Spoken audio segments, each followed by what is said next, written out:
Hello everyone, my name is Gary Yao, and today I would like to share with you 10 essential tips for first-time home buyers towards your path to a perfect home. Now, I know that there's no such thing as your perfect home. However, with some pointers that I can give to you, it can help you mitigate and navigate through this difficulty path on home ownership.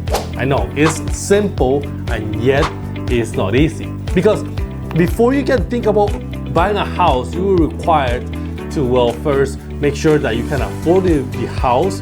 You know what the responsibilities required when it comes to taking care of the house, and then voila, home ownership is at your hands. Now let's start with number one: establish a budget. Before you start looking for, let's say, open houses and space that is required for your property, and the chandelier or the lighting, recessed light, everything that you might think you might want, first, you might want to set a budget to see if you can afford this type of house. And how better to find out if you can afford the property than to talk to a lender. Where to start with a lender? I would say that your local bank, whoever you are having a banking relationship with at this moment, will be the first step. Go to your local bank and talk to the mortgage specialist and tell them your desire to purchase a house.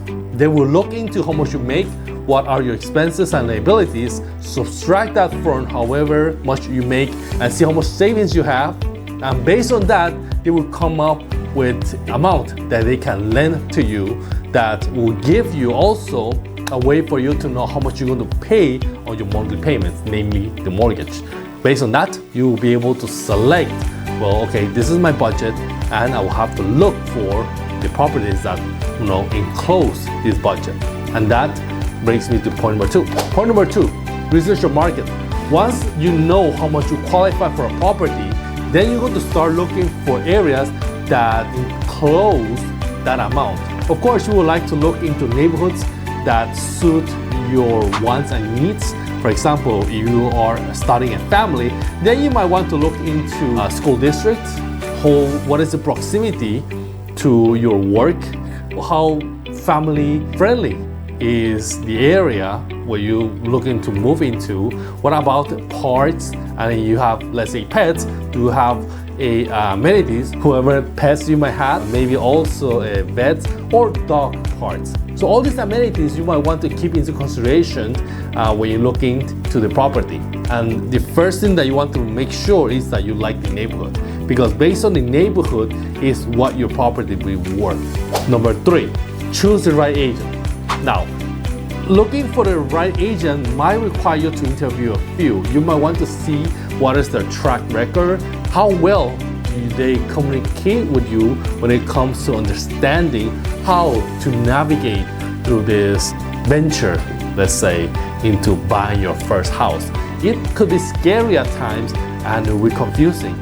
Therefore, having a good chemistry with your agent, it is important, because you want to be able to voice out your concerns and your needs to find your next property. Each one is different. Therefore, it is important to see what is your communication style. Do you want to communicate through phone, texting, emails?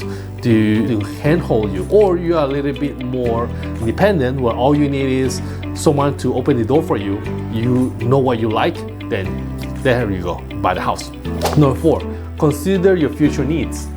Let's say, for example, that right now your significant other is two. However, as your family grow, you might require a bigger house. So a standard single family house will be 3 bedrooms, 2 baths. But what if you have elderly? Or let's say in the future, your in-laws might move in with you. And well, with the way that real estate is growing, we don't foresee prices going down. Therefore, the AD play is actually something that is happening and is becoming popular. ADU, which is accessory dwelling unit, is when you can build, let's say you have enough space in your land, in your property, you can build, let's say, a second unit, in-laws quarter, so that when your family dynamic changes in the future and you want to expand, let's say, or you need more living space, you have that ability. So with that benefit, you might want to consider then, the expansion of your family dynamics moving forward. So if you, let's say for example that you can afford a single family home, but you choose to buy a condo because it's inexpensive, I will advise you to look into 10 years into the future to see, well, is my needs going to stay the same or they're going to change? 5, don't skip the home inspection. You might be tempted to, let's say, well, I want to have a smooth transaction. I really like this property. I don't want to pay for the inspection. I think this is good. I want to advise you that even for new builds, let's say new constructions, that everything is brand new, still consider a home inspection because there are ins and outs of the property that you might not be aware of. And having a report can give you an insight of what to look for in the future when it comes to repair. And knowing, let's say for example, a roof, it has a lifetime of 20 years, and if the inspection shows that the roof has been installed for the last 10 years, but instead of having a lifetime of 10, you have 4 years, you might be able to budget for that repairs 4 years down the road. Or you can use that to negotiate some perks on your behalf. Let's say that you want some credit, or you have the seller to credit you for that future potential repair. Use that as a negotiation tactic. Number 6, explore financial options. If you are first-time home buyers, there are several options that are available to you that may not be available to experienced home buyers or for ones that already own properties that are looking to expand into investment.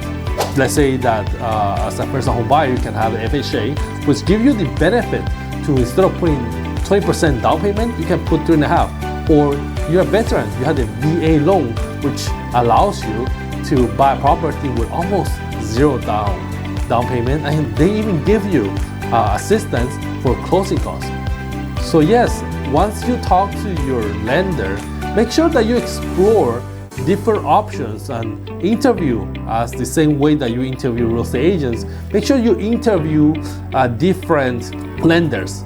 However, once you're set on that one lender, don't shop around, because once you start doing that, the lender might not be as well invested in you. And once you're in escrow, if they're not invested in you, you might come into a situation where they might not be able to close in time, or they might find some issues, let's say on your income, on your record, that otherwise they didn't see because they were focused on giving you the best rate, not so much of giving you the best advice on how to get the property for you.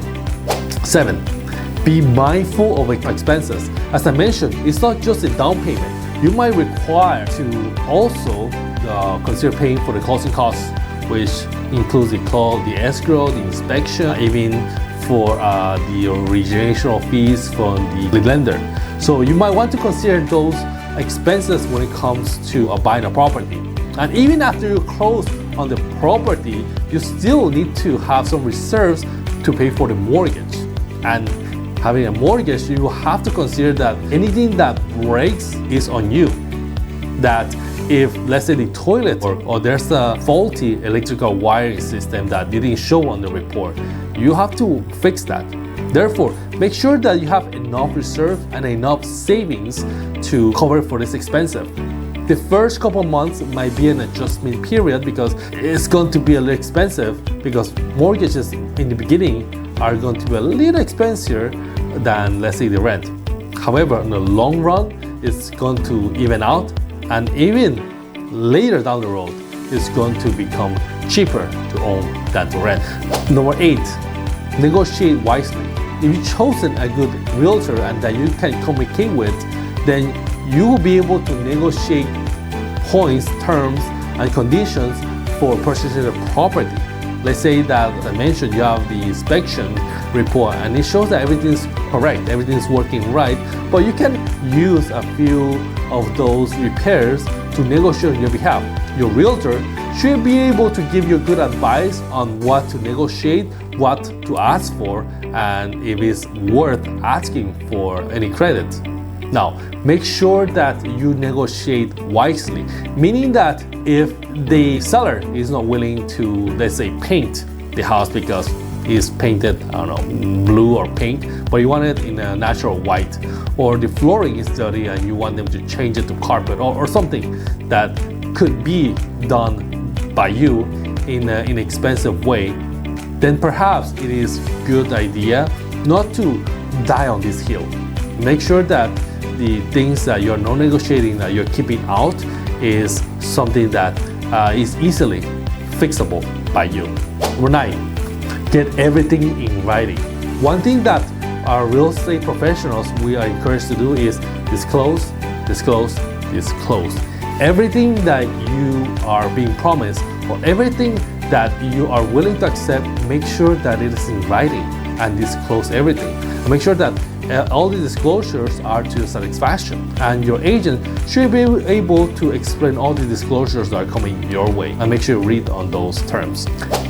Trust in your instinct. If you find that the property is not to your liking and your gut feeling is telling you that this is something that you're not okay with, then make sure to voice that to your realtor.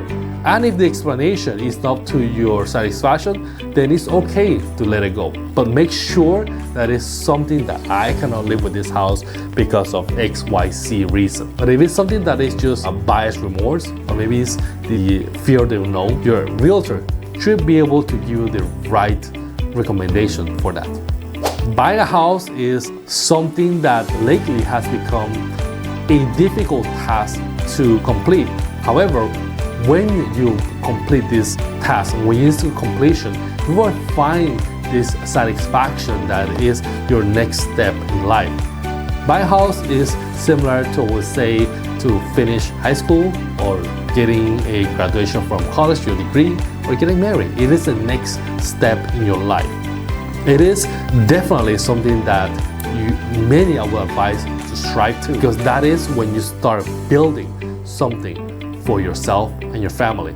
Here's where you build memories, and you will see your family having a pillar to grow into and to grow and expand. So yes, it will take some work, but in the end, it's going to be worth it. My name is Gary Yao, and I will talk to you soon.